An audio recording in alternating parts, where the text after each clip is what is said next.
आज के जो यंगस्टर्स हैं, जो कॉम्पिटिटिव यंगस्टर्स हैं, तैयारी करते हैं प्रतियोगिता परीक्षा की, उनके बीच में विभिन्न विषयों को लेके क्या संदेश है, क्या मैसेज है?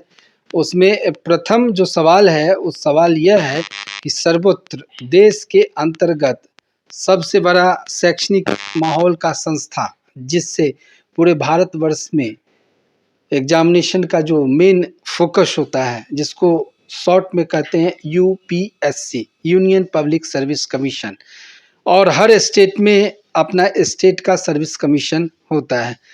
तो उससे संबंध में इनसे मेरा सवाल ये रहेगा कि यूपीएससी में प्रतिवर्ष लाखों अभ्यर्थी फॉर्म फिलअप करते हैं, कैंडिडेट फॉर्म फिलअप करते हैं, और जो सीट तैयार किया जाता है प्रतिवर्ष, वो 0.2% यानी कि 600 से 700 के आसपास में ये कैटेगरिया है। उसमें भी शायद ये कैटेगरिया भी है कि सामान्य वर्ग के लोग इतने, एससी कोटि के इतने, ओबीसी कोटे के इतने, ईबीसी कोटे के इतने, उस रिजर्वेशन में नहीं जाना है। लेकिन सवाल यहाँ ये बनता है कि 0.2% जो बच्चे का चयन होता है, कैंडिडेट का चयन होता है, और बाकी लोग जो पीक पे पहुँचते हैं, इंटरव्यू फेस करते हैं, उसके बाद वो किसी कारणवश यूपीएससी में सेलेक्ट उनका नहीं होता है, तो उनके लिए यूपीएससी क्या कर सकता है? ये मुद्दा है कि यूपीएससी को करना क्या चाहिए। पिक पॉइंट पे पहुंचे हुए 3 अटेम्प्ट लिए हुए कैंडिडेट को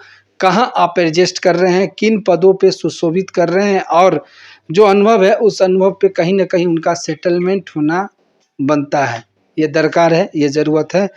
आशुतोष नाम हुआ इनका, आपसे जानना चाहेंगे, बिहार के ही रहने वाले हैं, ऐसी क्या गरज पड़ गई कि आपको बिहार छोड़ के दिल्ली, महाराष्ट्र वगैरह में कोचिंग करने जाना पड़ा? क्या माहौल बना था? सबसे पहले तो मैं आपका शुक्रिया करना चाहता हूँ कि आपने ये मुझे मौका दिया कि मैं आपके साथ अपने विचार बांट सकूं। ठीक है। और मैं अभी फ़िलहाल यूपीएससी का प्रिपरेशन कर रहा हूँ। मुझे प्रिपरेशन करते हुए 3 साल हो चुके हैं, ये मेरा चौथा वर्ष है प्रिपरेशन में। और यहाँ मैं बिहार का निवासी हूँ, जैसा आपने बताया, और यहाँ पे ऐसा कोई भी फैसिलिटी नहीं है जिससे मैं यहाँ प्रिपरेशन कर पाऊँ। सब कुछ ही बहुत ही निम्न स्तर का है। स्कूल भी सीबीएसई बोर्ड है मेरा, सीबीएसई बोर्ड से मैंने पढ़ाई की है। उसके बाद ऐसा मुझे नहीं लगा कि यहाँ पे यूपीएससी प्रिपरेशन मेरे लिए पॉसिबल है, इसलिए मुझे दिल्ली जाना पड़ा। तो ये मेरा चौथा वर्ष है। और अब आगे आप क्या प्रश्न करना ये सवाल था कि प्रतिवर्ष लाखों कैंडिडेट अप्लाई करते हैं, फॉर्म फिलअप करते हैं यूपीएससी के तहत, और जो चयन प्रक्रिया है उसमें रिजर्वेशन कैटेगरिया भी है, शायद आपको अनुभव होगा।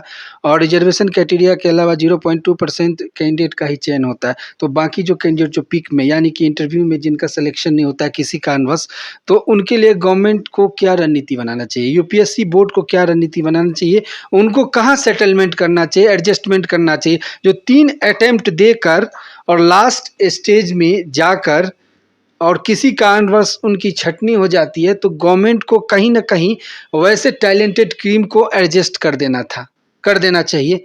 क्या टिप्पणी है इस पे, क्या सोचते हैं, या मेरा जो सवाल है उस पे आपकी कितनी सहमति है? जहाँ तक मैं समझ पा रहा हूँ, आप ये कहना चाह रहे हैं कि हर साल यूपीएससी पेपर के लिए 10 लाख बच्चे उस फॉर्म को फिल करते हैं यूपीएससी पेपर देने के लिए, जिसमें से उनका सिलेक्शन ऑलमोस्ट वो ईयर वाइज ईयर डिपेंड करता है, पर on an average 600, 700, 800 seats available होते हैं। तो उसके हिसाब से 0.2% बच्चे 10 लाख में से एलिजिबल हैं सिलेक्शन के लिए, या सेलेक्ट होते हैं।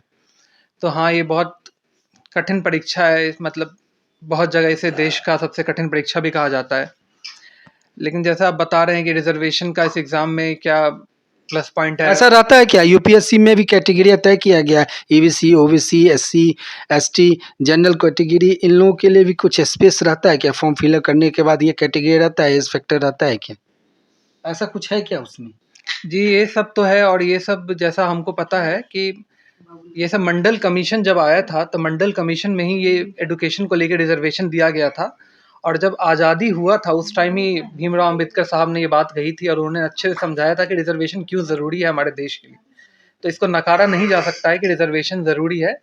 और जो हमारे नेता लोग हैं, जो हमारे पॉलिटिशियंस हैं, जो लेजिस्लेटिव हैं, वो अभी फिर एक्सटेंड किए हैं रिसेंटली रिजर्वेशन को 10 साल और के लिए। तो मतलब तो इसमें जो लोगों के द्वारा चुनकर आए हैं, ये उनका फैसला है, ये लोगों का फैसला है, तो इसमें मैं इसको नेगेटिव तो नहीं बोल सकता हूँ, क्योंकि कहीं न कहीं ज़रूरत है तभी रिज़र्वेशन है, समाज को ज़रूरत है तभी रिज़र्वेशन है। हाँ, लेकिन एज़ अ जनरल स्टूडेंट मेरे को फ़र्क भी पड़ता है, मेरे को लॉस भी लगता है, इसके कुछ नेगेटिव साइड्स हैं जो मैं आपको बताना चाहूँगा। जैसे कि एजुकेशन एक ऐसा डिपार्टमेंट है जिससे हमारा देश आगे बढ़ता है, और वो सबसे ठोस कदम है जो उठाना चाहिए एक देश को आगे ले जाने के लिए। तो उसमें मेरे ख्याल से रिजर्वेशन आप कम कर सकते हैं या नहीं कर सकते हैं। रिजर्वेशन दीजिए, आप बाकी चीज़ों में दीजिए, प्रेफरेंस दीजिए, हेल्थ में दीजिए, अपॉर्चुनिटी दीजिए। कहा जाता है कि reservation in education is also an opportunity, लेकिन मैं इसमें पूरी तरह से सहमत नहीं हूँ कि आप अपॉर्चुनिटी दीजिए स्कूल तक। ये कंपटीशन एग्जाम में जहाँ आपको देश को आगे चलाना है, यूपीएससी जैसी, हाँ, यूपीएससी जैसी संस्था में जहाँ आप देश को आगे चलाना है, उसमें आप किसी ऐसे को ला रहे हैं जो आपसे कम ज्ञान रखता हो, तो वो कैसे देश का तरक्की के लिए फायदेमंद है?